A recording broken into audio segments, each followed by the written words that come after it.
if you like, the Staffords in the show ring are physically on the decline, because the minute you start insisting on a exaggerated standard of height, yet you pay no attention to the desired weight, you're on the slide. Okay. Then you've got the other pocket of people that are doing the agility, and if you like, they're doing the breed a service because they're proving that their dogs are physically capable of doing what they should. So, if you like, all is not lost. But when you're talking about dog shows, the breed is in a dire state. Certainly over here. The last time I was at Crufts as well, I saw the slide in England. I mean, I remember being in dog shows in 1990, and you would see dogs that could, do a good day's work, and they're being shown in that condition. That was a joy to see. Fast forward to 2012, I think was the last time I was at Crufts. I saw the standard of dogs there. Just in the space of 20 years, the standard has gone down. So, if you're looking at Staffordshire Bull Terriers and me as a judge, dead simple, like the old Abe Harkness said, can the dog do the job? I can only have to look at the dog to see if it's 90% capable of doing what I want. The rest is just details. Now, when you switch to the Bulldogs, you've got a big job on your hands, because they say, for example, right knee hip test your Bulldogs. Most Bulldogs are displeasing. Most Bulldogs' hips are shot. Most Bulldogs' elbows are shot. Another thing, a vet, I knew a good vet that said, I can put the dog out, put it on the table and give you whatever you want. I can manipulate to give you double A's or double D's. I can do whatever you want. So again, you're to the vet that's in charge of doing the dogs. Is he competent? Does he know what he's doing? Can you trust him? For example, the German Shepherds, there was big money years ago.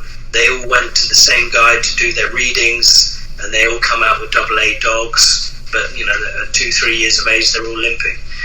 So the minute that it makes me laugh, the minute that the Bulldog community say, right, let's go and hip test, you're gonna get some sort of bad surprises when you get the results, because most dogs, Bulldogs, especially modern day Bulldogs, their hips are shot. I remember using a Quart de Boule. The Quart de Boule, he didn't have any hips. The hip socket was flat, so it just slid. It was the muscle that held his hips in place. The dog died at 12 years old, and at 12 years old, he could still jump above your head.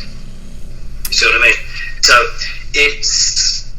you've got to be careful when you start paying too much attention to specific health checks.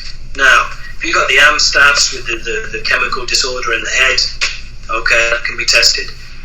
You've got the Staffordshire Bull Terriers, same thing with the chemical things, the cataracts, that can be tested. When you start, my dog's been, had the radio for his shoulders and hips, and he's brilliant, therefore you should use it. You've got to pay attention for that. And the same thing, without getting too deep into things, is common sense. If you're going to use a stud dog, at least go and see him. Go for a walk. See the dog on the move. See how he moves. See how he interacts with.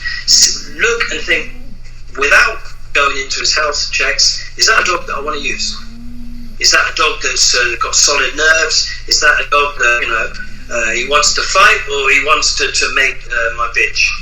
Is that a dog that's pugnacious? Is that a dog that's proud, that's boosting with confidence? So that's common sense. When you start saying, well, forget all that, show me the paperwork to see that he's been tested for this, and this. In an ideal world, you need both. But when people in Bulldogs start getting too deeply involved in that, I know you've got to start somewhere, but the race, the Bulldog has got so many problems, health problems, for years and years of bad breeding, breeding just for money, that it's a huge, the French would say chantier, it's a huge building site to start on.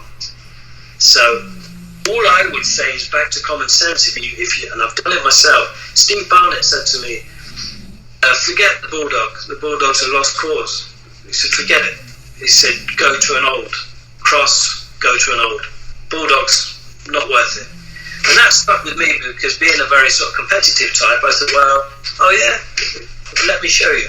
And I've always done that. You know, my Staffords, I took on a Bull Terrier years ago to prove that you could make a Bull Terrier into a machine.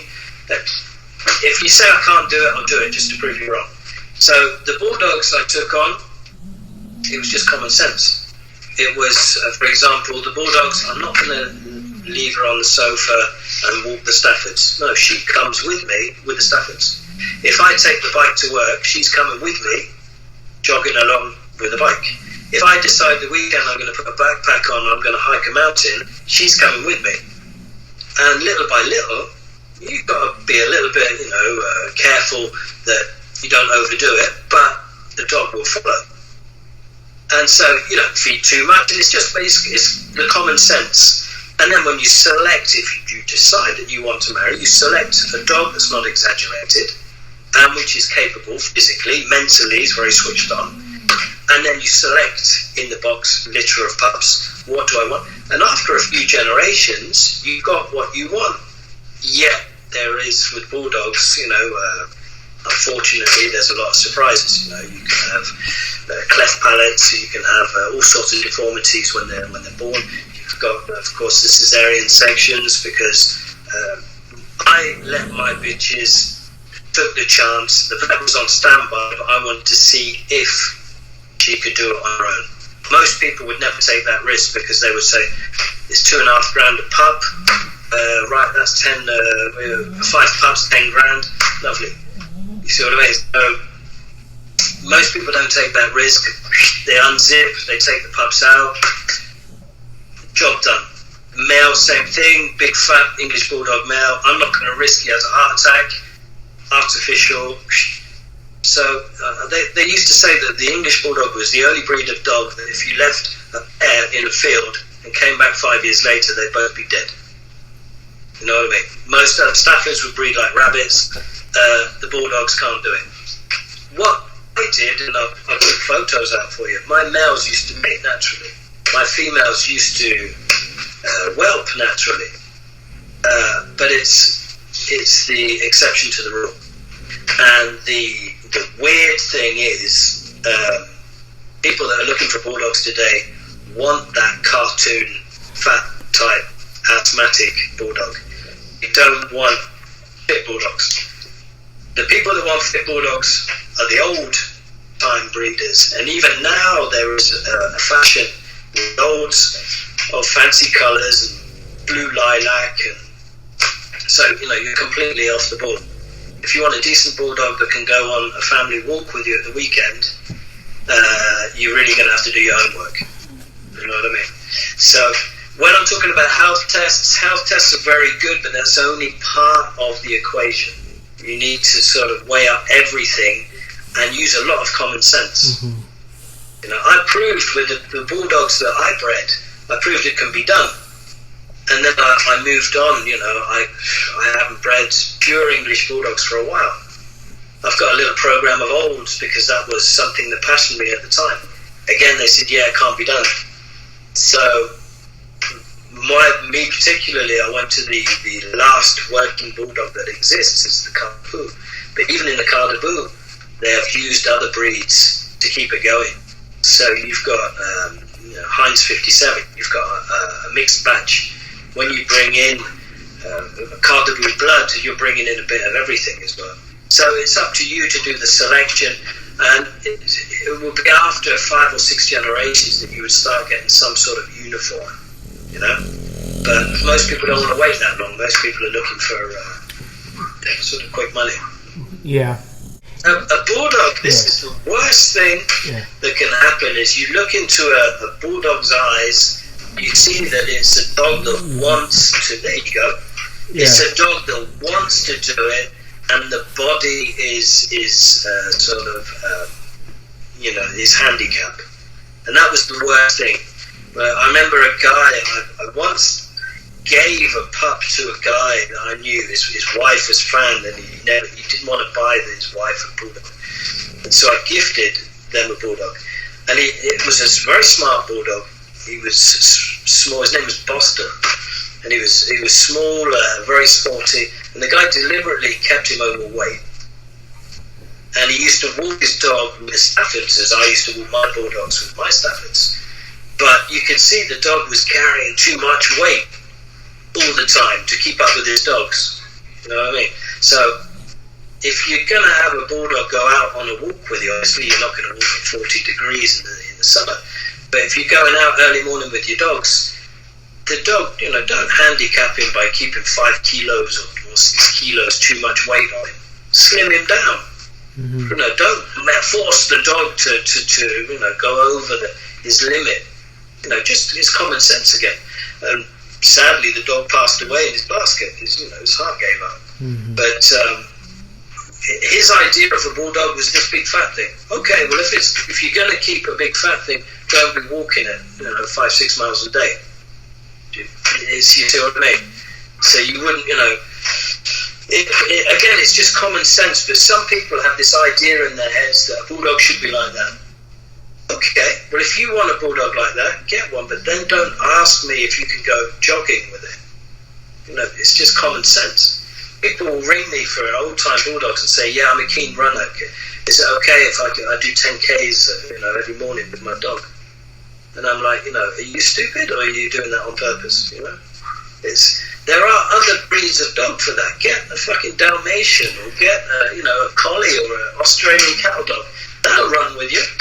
Yeah, well, I like bulldogs. Yeah, but it's not compatible with your lifestyle. Mm-hmm. Go for a run and come back and then eat chips with it on the sofa in front of the telly. He'll be happy, but don't force the dog to run with you. The thing is, with all types of bull breeds, it's in their head. They want to please their master, so they will. Yeah. So it's if you like, the breeds of the dogs I chose suited me. Stafford suited me because I lived in a surf bus for a year, renovating a house in the deepest, darkest France with my Stafford. She didn't complain. When it was icy cold and the wind was howling, she didn't complain. It was your best mate. And my life was, there are photos, all over Europe with the dog was always somewhere near me. She never complained. She never got sick. It was just a good dog. Mm-hmm. Now, if you had an English bulldog and you wanted to do that, if you're having a beach party, you got to think, I need an umbrella to put my dog in the shade, or I need, if we're going to swim out to the rocks to then be diving in the rocks all afternoon, how am I going to take the bulldog out there with me? See what I mean? So it's the types of dogs that I chose were sort of the types of lifestyle that I led. It's just common sense. Mm-hmm. When I had my bars, I got the bulldog in as the mascot. But at the same time, I'm not going to leave the bulldog at home when I exercise my dogs. So the bulldog's coming with me. So hence, I had a line of bulldogs, if you like, that were very fit. And people would say to me, but it's magical. What's the magical formula for doing that? It's just common sense. It's no real magic. I could sell you something. I could make something up and tell you that, it's come and buy dogs for a minute. No, it's common sense. You feed less and you do more. If you're going to start breeding, all right, we're back to common sense again. Don't go to any exaggeration. Look for proven lines. Do a bit of research in the families. How was the mother? I know of a woman the other day, she went to America to buy an English bulldog that was from a free whelping line, and she paid £12,000 for it. I mean, free whelping should be the norm, natural. Now it's like, wow, there's a bitch over there, she's a freak, she can give birth naturally. She's worth 12 grand. You see where we're going? It's as soon as humans and clubs and standards and poor judgment get involved, the breeds nosedive. I mean, again, the old boys would say that you can breed out any fault in 2 generations. Now, okay, I listen to the old boys. I don't sort of question, say, no, that's bullshit.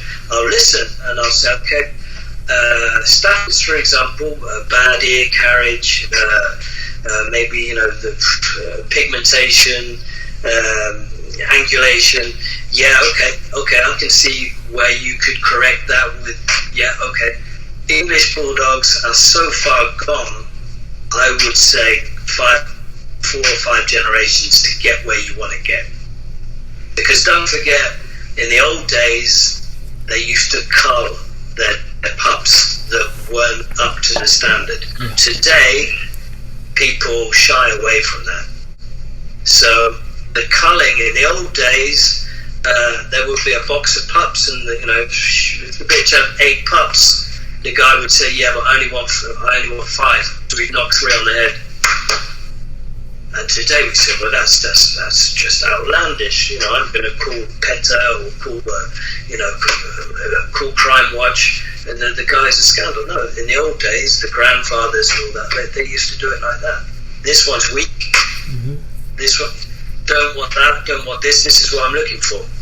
But now we've got a monetary value attached, and then you've got all the pressure from outside. People don't cull anymore. So you have many substandard dogs going out into the nature, which will breed as well.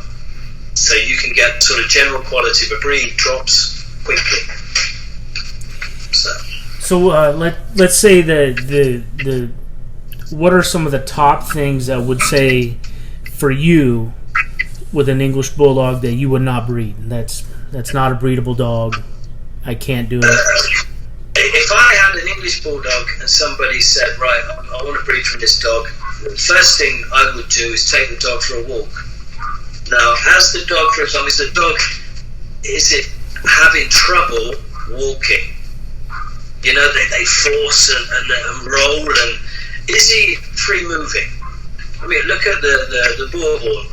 A decent borbor is a heavy dog, 70 kilos, and the way it moves, it glides, it's poetry in motion. The Bulldog, even though it's not to that standard, should be the same. It should move, should be free and easy moving. Okay, look at the nostrils. Are they pinched? Can he breathe? I mean, he's got that big, heavy core. He's got those lungs to fill. If his nose is pinched, how's he going to breathe? Is he walking on his tongue after 5 minutes? If it's the case, scratch your head and think, well, what is he going to bring to me in my breeding program? You see what I mean? A female, is she too small? Because if you breed her and the dog's got the big head on him, the little pelvis, it's going to be a cesarean. With a female, for example, you want a big old boat. You want something that you can see there's place for the pups, and she's got some hips on her, and it's back to common sense again. You're not looking for exaggeration, and you're not hoping for miracles. The dog, if you're looking for health, well, take him for a walk. Go for a normal walk and see how he does. And then if that's all fine, if you want to push it a bit further, throw the ball for him a bit, throw the stick, get him to jump a bit. See how he goes. I'll send you some pictures of my Bulldogs jumping and doing all sorts of bits and pieces, and they're English Bulldogs. Same thing. After a bit of sport, see if he's lame. See if, without going to do your radio and your checking at the vets to see if he's dysplasic, common sense, after doing a little bit of exercise and bits and pieces, is he walking on 3 legs afterwards? Is he hopping? Is he favouring one leg? Is there a lameness? So you want to see if the dog in question is sound.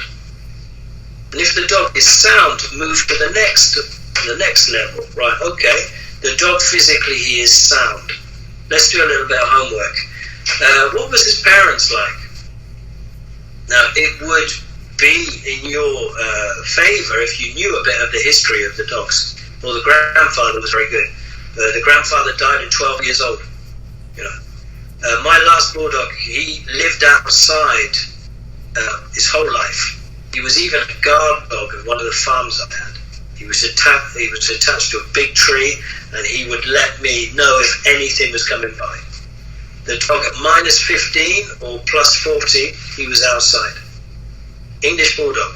He drifted off and passed away in the spring sunshine here this year. He was 12 years old. Mm-hmm. There was a dog that ate like the other dogs. He slept outside. He was hardy. He walked with the other dogs, played with the other dogs. He was boisterous. He was a male. He wanted to fight the boys and marry the girls. A real bulldog.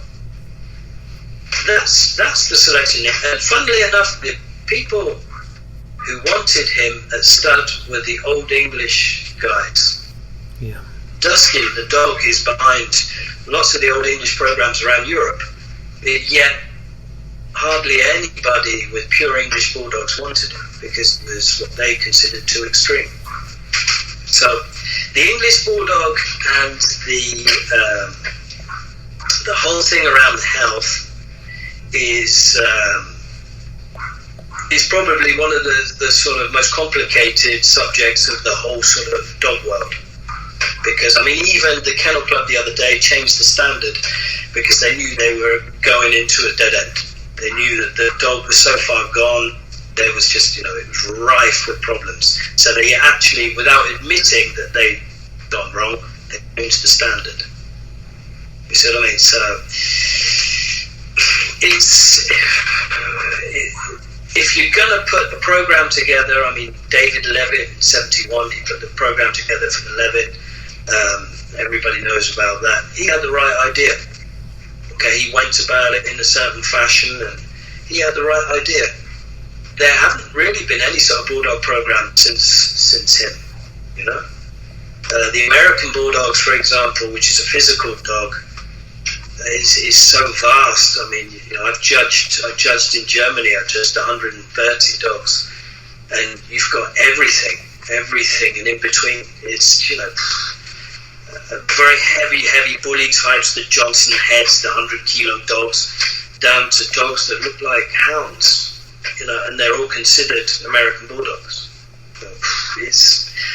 Again, you've got dogs with very, very bad temperaments, but then they're used as guard dogs at the house. So, personal aggression, would be accepted.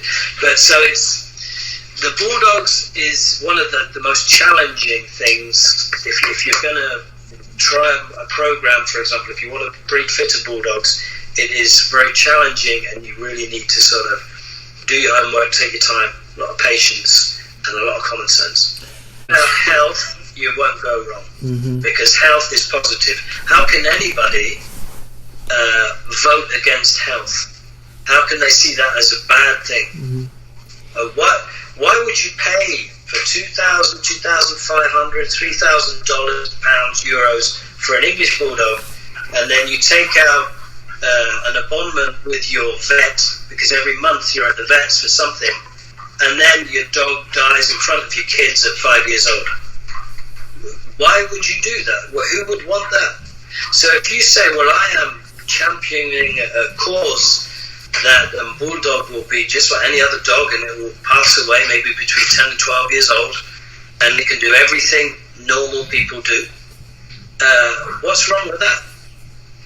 And this is one of the strange things about the dog world, is because some people who want the betterment of a breed, or they want their purist, people throw stones at them, and they say, yeah, well, you're only saying that because, well, no, because your idea, your goal is a worthy one, is health.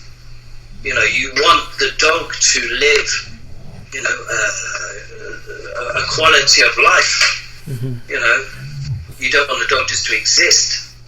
Now, Staffordshire Bull Terriers were great, but the show Staffords now are going in that direction.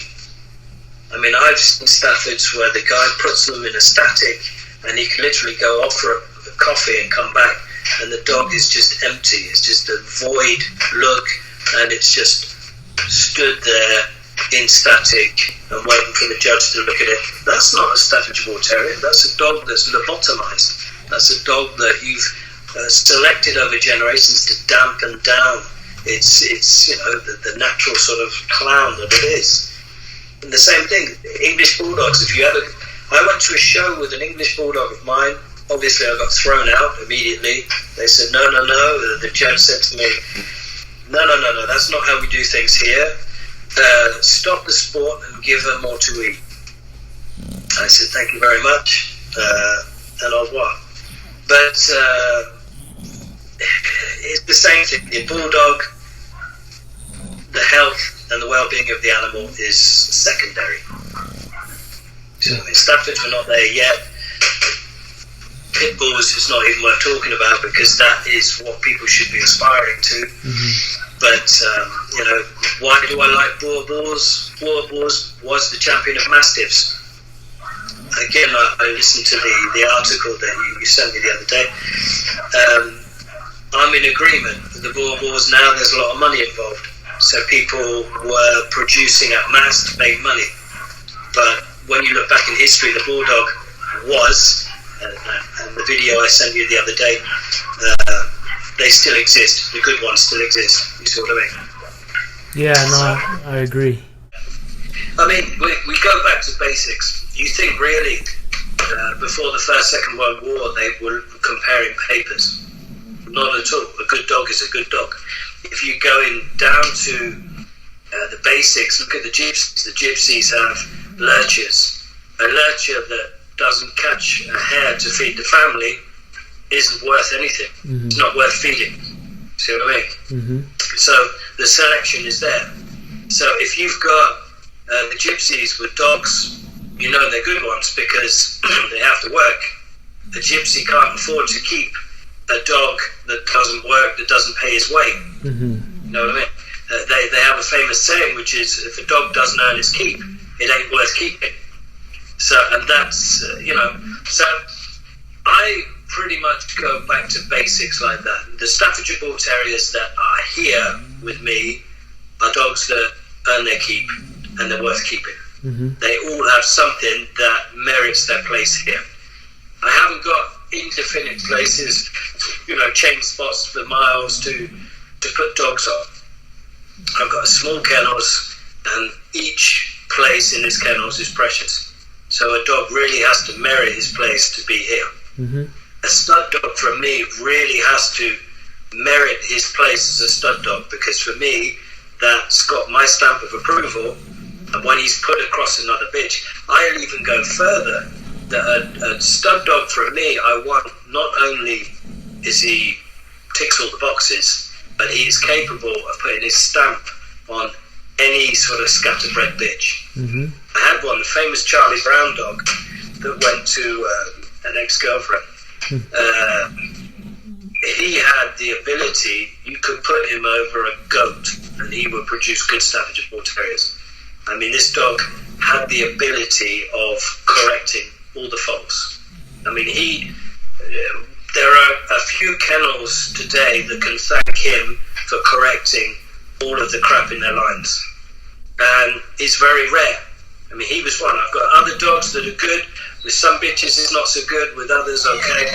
But with the Charlie Brown dog, any bitch I put him over produced quality dogs. So, and that's, if you like, that's the holy grail. That's what you're looking for is your breeding. You want a dog like that because that's what you want to aspire to. And when you've produced a dog like that, it's never ending because you think, but can I produce another one like that? Or I'd like another one like that, but just a little bit different. I mean, I'm my own worst critic. Charlie Brown, for example, was perfection. But then I say, yeah, maybe he was a little bit long in the back. So it's, with me, and that's what keeps it interesting. I mean, if it was easy, everybody would do it, So... it's interesting to me, like, I talk to some people, especially in the working and sporting community, which is in a lot of ways foreign to me, and I'm learning and I'm enjoying the learning process. They always liken Well, just like VJ said about the Borbol, you add money to it, there's a problem. Yeah. And I agree to a lot of extent, but I think there's, in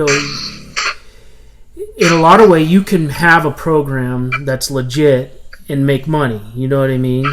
I think you can marry those, and I think, and you can market your dogs in a way as long as they're proven for the most part. The key in that is patience. And most people today haven't got patience. Right. Yeah, that's, I guess. But if you want to produce something decent, it's going to take you 3 years. And most people want to get in and out. The breeders today, I mean, I've had people ring me up that don't know me and start telling me how it is. Yeah, we understand, I've done this, I've done that. I let them speak. And I'm thinking, Jesus, this is, the guy is completely lost. But I know these are, we call them pot noodle specialists. Mm-hmm. You just add water and then you've got an instant specialist. And the thing is, there's so many of them, and that's the danger to the breed, the detriment to everything, is these people are opportunists. They come in and out. They'll come in, they'll fuck everything up, and then they're gone. Mm-hmm. So in 5 years, no one's going to remember their kennel name, but the damage they've done rolls on for years. You see what I mean? And the Bulldogges guy said dog breeding is actually very amateur, and I agree with him.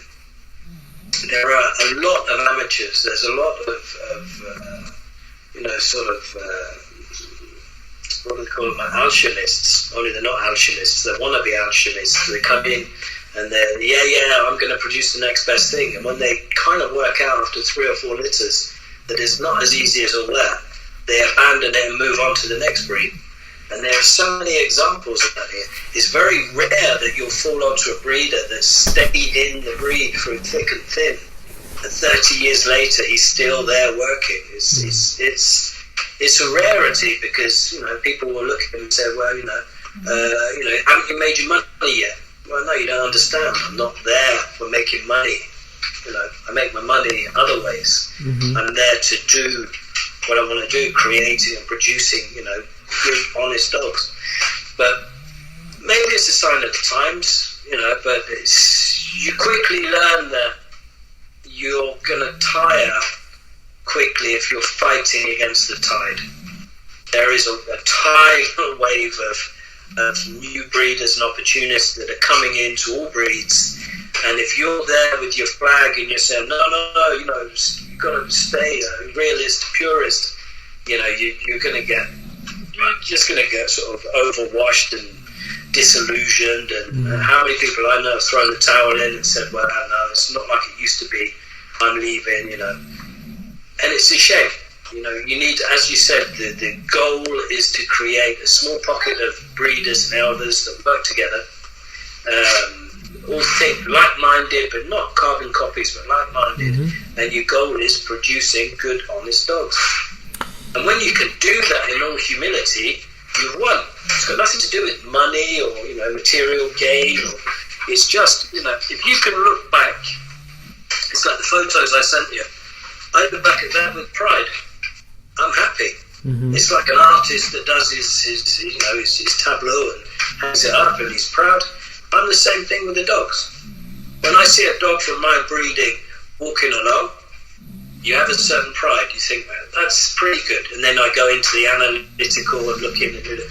But, to have produced that makes me happy. Mm-hmm.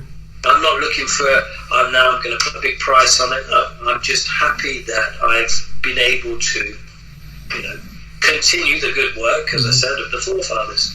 So, that's, to be a decent breeder, I think you need a big dose of, thick skin and a big dose of humility. We're not reinventing the wheel. We're just trying to keep the good work continuing. You don't want to slip off the beaten track into exaggeration one way or exaggeration the other. You just want to keep producing good dogs. And the greatest accolade is when you have an old timer saying, that's a good dog, you've produced that. That's good enough. That's good enough. Yeah. You hear the old boys say, yeah, what you've done there is good. That's good enough. So it's common sense. Yeah. It's just when you're a student of the breed. I mean, if you look at for example, the history of the Yag Terrier. The Yag Terrier was after the First World War. The Fox Terrier, the American and English Fox Terrier, used to win everything, and the Germans were sick of it, and so they said, we want to produce the German hunting terrier, which is more capable than the Fox Terrier. And they went about, I think it was Goebbels or Himmler, one of that lot. They put together a breeding program. It was about 900 dogs, I think, and anything that wasn't physically perfect was culled, as you can imagine. The Germans culled immediately, and they produced in a very short time the Yag Terrier. I mean, if you look at Rottweilers, Dobermans, Yag Terriers, I mean, you've got to give a round of applause. These guys know their business. They know what they're looking for, and they are single-minded, and they create something. So when you look at how they've done it, and then they leave their work to the next generation in a very short space of time, everything gets fucked up. You've got Rottweilers of 80 kilos walking around in Marseille, and they call it the Rot Royale. The Rot Royale, this fucking big mastiff thing walking around. Now, the best Rottweilers I've seen have been about 35 kilos. Very fit, very lively, it's any type of breed, when it becomes popular, it goes downhill. With the exception of very few. This is why we like working breeds, because you can't bluff. Either the dog can do it or he can't. Yeah, but he's a good looking dog. Yeah, so what? Can he catch a rabbit? Can he round up a herd of sheep? Can he catch a ball? Can he do the job that I want him to? And if he can, great.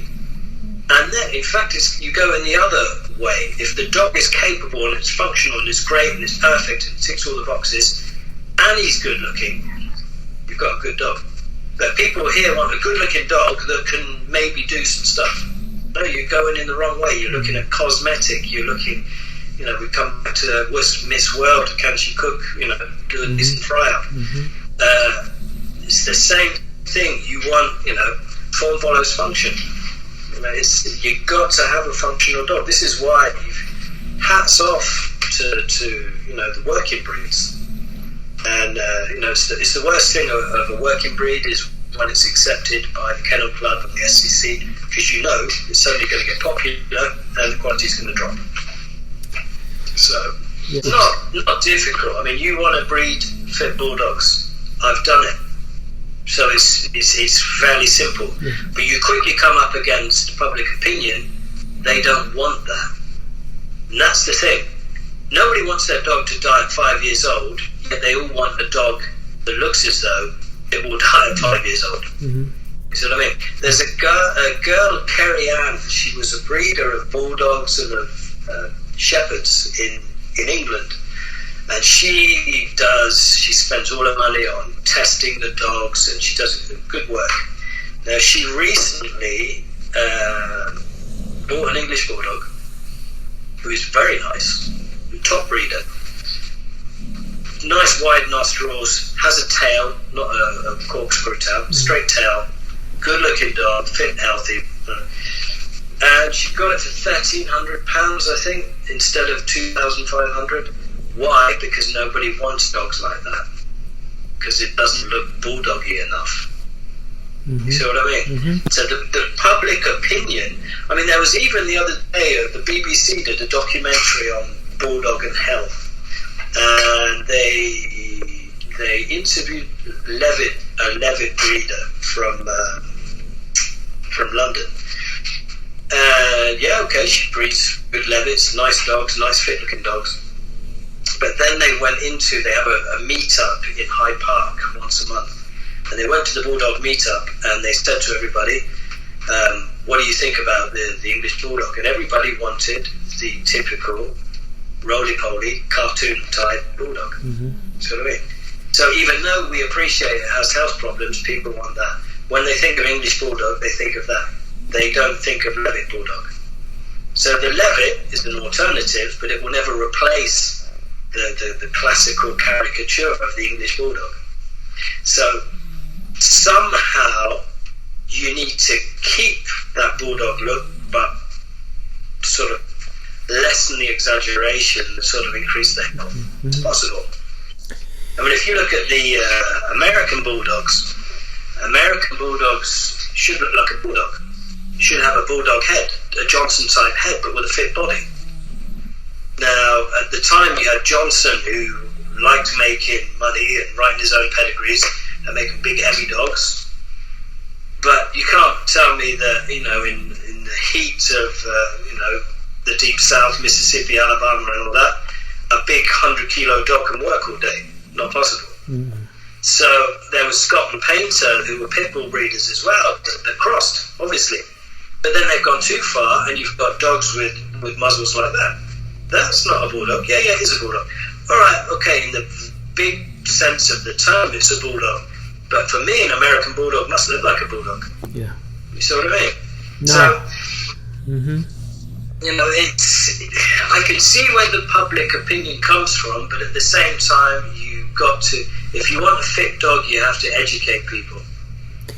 Not necessarily shock, but the Bulldog is good, but we have bred it. The old Bulldog, if you go back into the history, the old Bulldog was very free and easy with his teeth. He would bite you for the fun of it. So they were very often attached, and this is where the term band dog came from. Band dog is a dog in bondage, a dog attached. So Bulldogs and band dogs and all that, there were these creatures that were considered stupid because they would bite you, they were hard. But when you had the time of James Hinks was a puppy miller. He sold puppies, and so he came along and he worked out very quickly that we need to dampen down the character of these Bulldogs, because somebody buys it and then they bite their kids or bite the wife. You're not going to have any repeat custom. You know what I mean? He's not going to go and tell his friends about his dog. So he, famously did the Bull Terrier with a bit of Dalmatian, and the White Cavalier, who the Victorian gentleman always had his White Cavalier with him. Very nice. The Bull Terriers were so inbred for the colour white that they became deaf. And so the Staffordshire Bull Terrier was used to bring in the colour again to correct that problem. But the same thing, you had a bit of pug blood and the rest of it brought in to dampen down that shitty character of the Bulldog, to make it more marketable.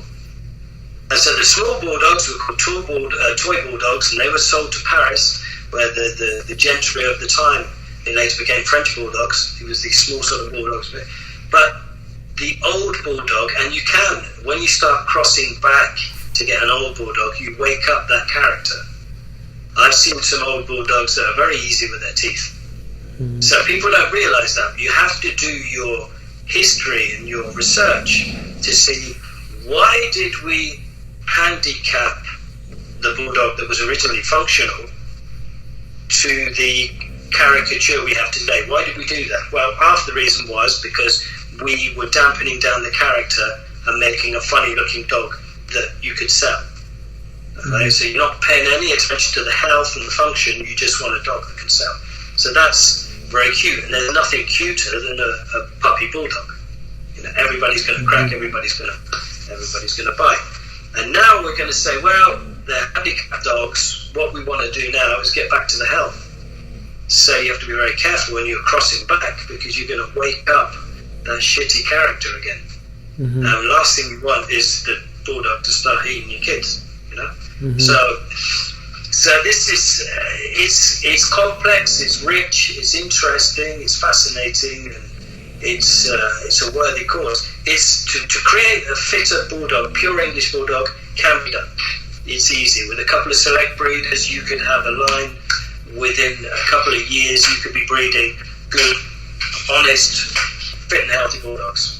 Now, the trouble is, you'll come up against the irony of it is that most people want the Bulldog before, with all its health problems, because it looks a bit different.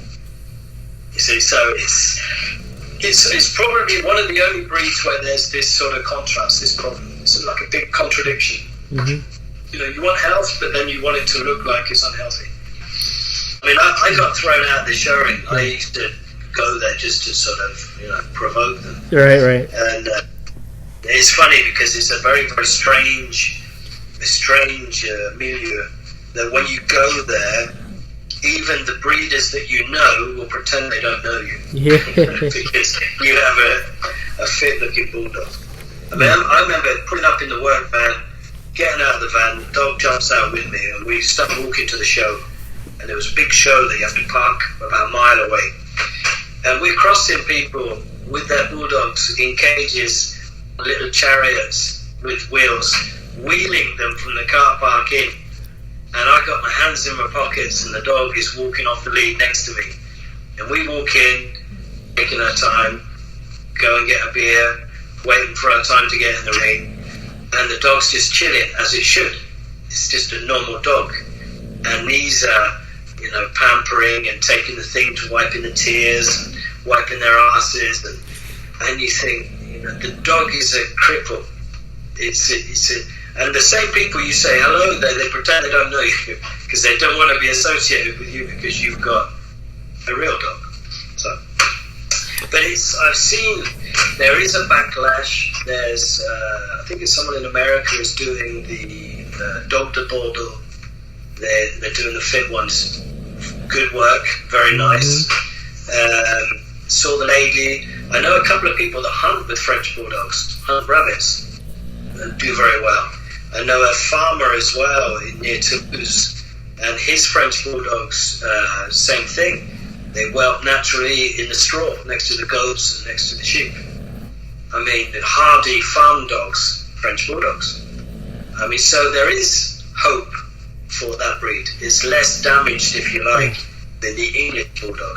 I think if you look at all of the, 465 breeds recognised by the Kennel Club, I think, if you look at all of them, the most physically damaged is the English bulldog. Yeah. I mean, as Steve Barnett said, it's a lost cause. It's gone too far. Now, if you won the lottery tomorrow and you had the time and the space and the help, you could put it back on its feet. But it would take a lot of time and patience and selection. You could do it. Or you could do a small-scale thing which would just prove a point, but you wouldn't change public opinion. I think if you won the lottery and, you know, money wasn't an option, you could create a place with a nice chateau where you would have a line of bulldogs, and people might sit up and take notice them. But when you're starting on a small thing, people go, yeah, that's a nice looking dog, but that's not for me. Right. The white dog I put up, Butch, he was a mascot for a hairdresser in Aix-en-Provence. Fabulous looking dog. I mean, that photo went around the world. Didn't change anybody's opinion, though. They still want the fat dogs. You know, he's a lovely looking dog. Wow, you know, he's muscly. He's a wonderful looking dog. Stops there. The interest is just in that particular dog. He's nice. That's it. Now, when you have a Stafford that's the fit condition, you get your private mails and your calls, and you're asking about the bloodline and this and that. Bulldogs, not at all. They might appreciate the work that you've done. That's as far as it will go. So it's interesting. It's very, very sort of contradictory. It's about bulldogs. I mean, I've always toyed with the idea, should I get another one? Should I get another one? I don't know. Maybe one day I will. I don't know. Well, I don't know. If I have a say, you should. Yeah, of course. But, so you talk about your experiences using the Caribou and what you liked and saw what could be the problems, and what lines do you prefer, etc. Well, basically, if again you're looking at history, the last working dog is the Caribou, the last working bulldog. I mean, as I said, Caribou in Catalan means bulldog. So, you know, nobody goes that far. And if you look at the Spanish dogs in general, they're very hardy, very rustic, because life is hard there, and you don't get fed if you know, for free, especially working dogs. If you're looking for Spanish blood, you know, you get the real deal there. I don't agree with how they treat their dogs, but you know, they do create some tough dogs. So the Cardabu was a good dog, and there was a lady that I knew she imported a couple, and I thought they're a little bit big for the Bulldog program. So. Do you have any experiences with the Bull Terrier? The Bull Terrier, well, my mother had one when I was young, when I was growing up, and I always said that I would get another one. So, being the competitive fella I am, there was a guy that said, listen, you've proved yourself time and time again with Staffords, with Bulldogs, with old Bulldogs, even with Terriers. Can you do it with the Bull Terrier? So I said, all right. I went and brought a son of the French champion on purpose, because the French champion was this big fat thing that just looked horrible. So I bought a son, and then I fed him and trained him and brought him on and made a machine out of him. I've sent you a couple of photos, I think, to prove it can be done. The only thing was the Bull Terrier swallows everything it sees. Now, a Stafford in a kennels might eat some of his kennel, but he spits it out. A Bull Terrier will swallow. And so, at 18 months of age, he got blocked intestines and died, which was a shame, because I put in the work and created physically this beautiful specimen, and at the same time I wanted to prove to everybody, listen, that's the show champion of France. There's a photo of him. This is his son. You see, genetics is important, but it's also the sort of stockmanship that you put into the dog. And so it was coming on well, but the stupidity of the Bull Terrier, I didn't have time to change. So we say it's headstrong and all the rest of it. They have a huge problem with intestinal inclusion, where they just eat things. They don't even tell you. They're so tough, you don't even know. They go off their food for a day or two, and then it's too late. So it's a shame. But again, it's something that I would like to do again, pure Bull Terriers, because there are breeders over here that cross Bull Terriers with pits and then cross back again. So they create beautiful Bull Terriers, but they're not 100%. You see what I mean? So my challenge was, as with the Bulldog, can I create a pure English Bulldog with the work I'm given? Can I make it better? So I want to do that with a pure Bull Terrier. Can I make it better? But I also know, as we said before, if you want the easy route, outcross. You outcross. I mean, I remember years ago being at a kennels. I won't say the name, but I was at kennels in London on the outskirts, and I was chatting to the guys there that I knew, and a well-known figure of the dog fraternity, the dog show brigade, pulled up in a car with a bitch, and he saw that the guys in question weren't alone, so he quickly sped off. And they explained to me that very often the show dogs would come to use their Irish dogs and their bigger dogs and their real Staffords. They would do matings with them and then falsify the papers and carry on their breedings. Because this was back in the 90s, it was saying that the Stafford Bull Terrier at the time had lost its character and its fire. So you could say some open-minded breeders were trying to recuperate the real character, but at the same time it was a certain person that's well known in the show world that as fate would have it, he pulled up on the wrong day. I was there. But again, that stays with me. I won't say anything, but just to say that paper hanging has gone on since the beginning of time, and so if the result is there, I don't see anything wrong with it. But then if you're selling pups with false papers, it's not honest, because the person who's buying, you're not being honest with them. You see what I mean? So I'm not against the fact that there are outcrosses that go on, but you need to be honest with the people that are going to buy. See what I mean? Look at the German Shepherd. The German Shepherd at the time was the king of his domain, used everywhere, in the army, the police force, all the rest of it. And now they've replaced it with the Belgian Shepherd, the Malinois, because it's more effective and it's got less problems. I mean, you know, doesn't that sound the alarm bells for breeders? That your breed that was top of the chain for X amount of years has degenerated so much that it's been replaced by a breed that's more efficient. You know, is there no shame there? You know, and it happens with most breeds. You know, this is why when you're a purist, you have the impression that you're alone shouting against the masses. You know, because public opinion, you know, they all go with the flow, and you're there saying, no, but that's not right. You know, alarm bells ringing. When you look at, I remember the boxers used to be used in police work, and now the boxer, no one will touch boxers anymore. I remember the boxers from the Holland, from the kennels, used to be fabulous, you know, beautiful looking dogs. And last time I saw boxers in a dog show, they were these weedy looking things. You know, you think the legs come out of the same hole. And you think, you know, how far have we come in such a short space of time? So I'm a bulldog man, I'm a Stafford man at heart, and I see where the breed is going, but it's not just my breed. I mean, there's so many breeds that are going downhill. I don't know.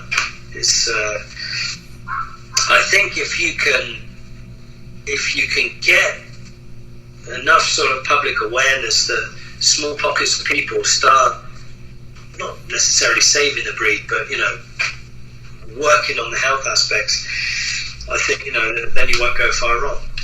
Yeah. But like I said, the Stafford, from what I saw, I was judging in Italy. I was in Italy about 5 years ago, and what you saw in athletic events were show dogs that had been slimmed down. And so 5 years later, when I went back, you got some very, very nice dogs. I mean, congratulations to the breeders who, in such a short space of time, saw what they wanted and braked to that. So it proves it can be done. I mean, when you look at the show people in France, in 5 years it's plunged, and then the sport in Italy in 5 years is skyrocketed. So it proves it can be done. But, you know, it's very complicated, because, again, when you have governing bodies for like clubs, etc., and you start speaking out against them, you're blacklisted. So you've got to be. The easiest way to do it is lead by example. If you look at my Facebook page, I like to post photos. There you go. You know, a picture speaks 1,000 words. There's the photos. Oh, you want another one? There's another one. You know, when I get round to it, have a video. There you go. You can see dogs, or dogs that I've bred, or selections, or people that have used my blood. You can see what you get. You know, there's no hiding it. You know, I could take to the plume and write, you know, a sort of nice sort of 15-page thing about my dogs. You know, who would read it? When you put up a few photos, oh yeah. So that's the proof is in the pudding, as I always say. So when you produce, put it up there. I produce that. And the same thing, a lot of people put up nice photos, but then can they tell you the reasons why they did that breeding?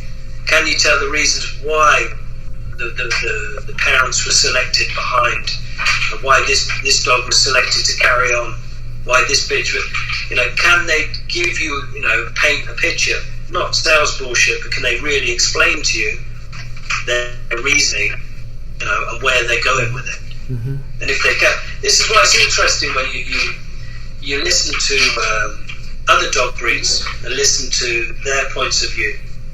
And again, not just just registered breeds. Again, if you talk to the gypsies about the Wheaton Terriers, the Wheaton Bull Terriers, the crosses, the lurchers. If you're talking about that, and why did you do this? And if you could even go further, you talk to the guys that breed pigeons, game fowl, finches. Why do you do this selection? You don't have to be, Mendel with his genetics, but if you get a feeling for why people do things and what do you think, and a lot of it's the old country stuff. It's not old wives' tales, but it's the knowledge passed down. Why did people?